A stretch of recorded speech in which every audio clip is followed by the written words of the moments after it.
The Sacred Void, an Atheist Journal on Spirituality by Srishti Mukherjee.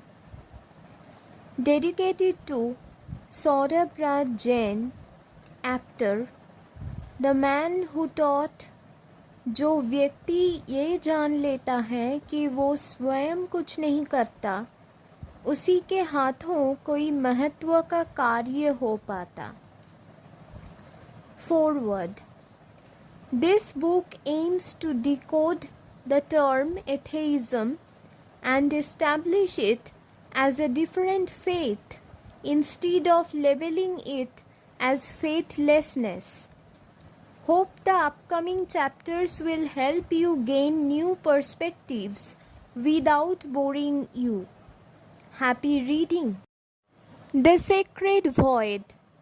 If you are happy in a dream, Ammu, does that count? Estha asked.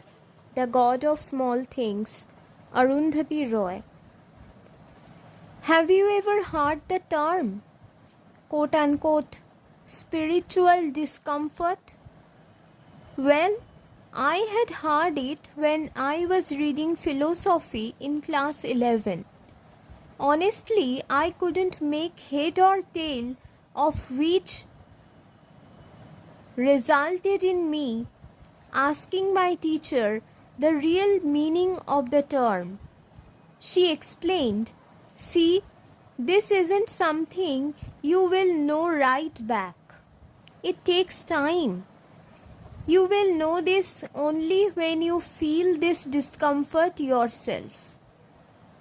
I ended up in despair as I got no definite answer, but another discomfort was haunting me, the discomfort of not knowing the proper meaning of the term. After returning home, I came across a poem named First Day's Sun by Rabindranath Tagore, translated by Mitali Chakravarti. The sun on the first day. The sun that rose on the first day asked newly fledged consciousness, "Who are you?" There was no answer. Many eons passed, the setting sun in the silence of the dusk asked the western shore the last question, "Who are you?" There was no answer. Again, I was totally perplexed about the message the poem conveys. The only answer I got from there was, "Who are you?" There was no answer. After a few months, by then, I have started to see life and ponder over the questions on what is life, what is love, who is God, etc. As my closed ones passed away, I was overwhelmed with grief. Yet the pressure of studies and upcoming board exams didn't let me concentrate much on these topics. But by then I understood what spiritual discomfort is, as I have learned a word, indescribable. True, there was an emptiness within my 16 years old soul, but I loved the void, for I felt ready to introspect. People called it a teenager's whim or a stormy period of life, but I knew some storms come to clear the path instead of destroying us. I just prayed to God, although I don't know who he or she or it is. I just knew that he should be capitalized all the time. A hard blow. COVID-19 came like, haven't you heard his silent steps? He comes, ever comes. Wave after wave, the disease spread without any vaccine. Then months elapsed, vaccine came, but couldn't cure the disease completely. Using masks and sanitizers became daily routine. We were mourning deaths during the lockdown. Sometimes we were making coffee, did something creative, went through online classes, etc. etc. The waiting became unbearable. Perhaps we were waiting for Godot. Not God, but don't know who. Nothing happens, nobody comes, nobody goes. It's awful. Became permanent. Then BTS released a song in 2021 called Permission to Dance. Our board exams were cancelled. I cried a bit, couldn't make sense of anything. One day my childhood friend Krishna appeared in the form of words and told, everything happens for good. Nothing happens without any reason. But I couldn't believe him, as weeds of doubt shrouded the garden of my mind. Was Corona for good? Wasn't it a bioweapon to destroy half of the world? Wasn't it anarchy? How far beating utensils or lighting lamps were practicable to kill the viruses? Numerous people lost their jobs, shelter, food. What good happened to them? What was the reason of this humdrum? ना जाने कोई कैसी है ये जिंदगानी, हमारी अधूरी कहानी. A why question with yes or no answer. I talk to God, but the sky is empty.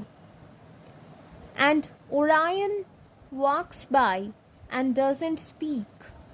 And why it all happened or happens or will happen? No answer. Therefore, it was very easy to go down and switch over atheism than to believe God moves in mysterious ways. But the problem was I was an amphibian in faith. That is, I love to swim under the sea of faith, but the land of faithlessness can't make me die. As I was admitted to college and got opportunity to explore humanities as subjects of my study, I was now assured to find some trace of God. Though I opted to study English literature, a more secular subject, the history of literature made me study both Old and New Testaments of the Bible, which was quite equivalent to joining the theology department. I don't know what exactly I have learned, but every day I freaked out. God, save me for now. I promise I will be sincere from the next semester. 3 years elapsed. I completed my graduation with lot of experiences. I passed the exam with distinction, but not up to the level I expected. I blamed my bad luck, therefore the creator of bad luck, who is none other than God. However, atheism has tightly gripped me by then. I was gradually turned into a non-believer despite not being communist. Because by then, I have lost my grandparents through their death and my partner through an unreciprocated love affair. However, I can accept the former, but the later, what should I call it? Philosophical suicide. Camus said so, not I. Albert Camus also said, I don't believe in God, but I am not an atheist. Decoding atheism. Atheism is a non-profit organization. George Carlin. Apolitical, amoral, atheist. Do they all mean just the opposite of political, moral, and theist? Apparently yes, but actually no, because a study says so. Wikipedia mentions a study conducted in the United States by sociologist Phil Zuckerman that the murder rates in a country populated by atheists are lesser than average, whereas the murder rates in religious countries are greater than average. And according to him, this happens because atheists are less authoritarian and prejudiced than the religious people. See, sacrilege and atheism are different. The former means blasphemy, whereas the latter simply means not believing. Now tell me, can we call an inquisitive student disobedient just because he asks more questions? No, na? Similarly, it appears to me that not believing in faith quietly is far better radical. Uproar. Have you ever heard about atheists sacrificing animals in the name of religion? But there are certain many man-made religions which allow social injustice in all forms and still uses religion as a means to earn profit in the business. Therefore, atheism is both a non-profit and non-profit organization that does neither any good nor any harm. Then why is it significant at all? How to explain? Well, let me think. Got it. Just now I am writing this book while listening to some soft music to avoid the tedious hours of composing a thick book. And for your information, I am listening to Aham Brahmasmi mantra without thinking of Lord Brahma. My entire concentration is on composing the book. I know I am an atheist, but my subconscious, my heart, my soul, has someone written there that such texture is of an atheist? I don't have any tattoo painted on my body that calls me atheist or secular or non-believer or blasphemous. Therefore, atheism isn't an institution. And Camus was right when he said that despite not believing in God, he is not an atheist. HOD of atheism. I am able to love my God because he gives me the freedom to deny him. Rabindranath Tagore. So, who is the head of the department of this organization called atheism? I am asking because atheism is also an ism. Non-party is also a party as far as the EVM is concerned. Well, none controls atheism as it is beyond control. And God is also unfathomable in the Ajay Alay mantra. The one who is believed to have created this universe has never written his or her name on the leaves and has no copyrights reserved. He is anonymous, yet we love, adore, and admire him. For love is bereft of names. Emotions are difficult to translate. How can you define the meaning of words like nostalgia or vehemence using a single phrase? It's like the, which can be datta, dayadvyam, Damyata. Please don't argue. Shanti, shanti, shanti. Roles of an atheist. An atheist is a person who watches Notre Dame and Southern Methodist University games and doesn't care who wins. Dwight D. Einshower.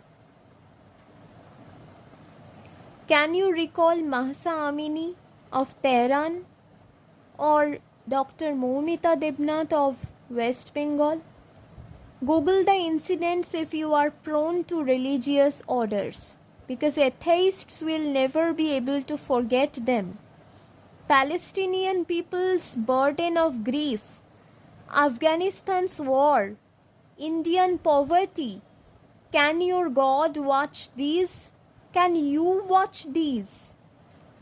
Perhaps it's a three-penny opera where you don't pay heed to the beggars or leprosy patients. This book neither supports atheism nor theism, yet it's a manifesto, an atheist's journal on spirituality.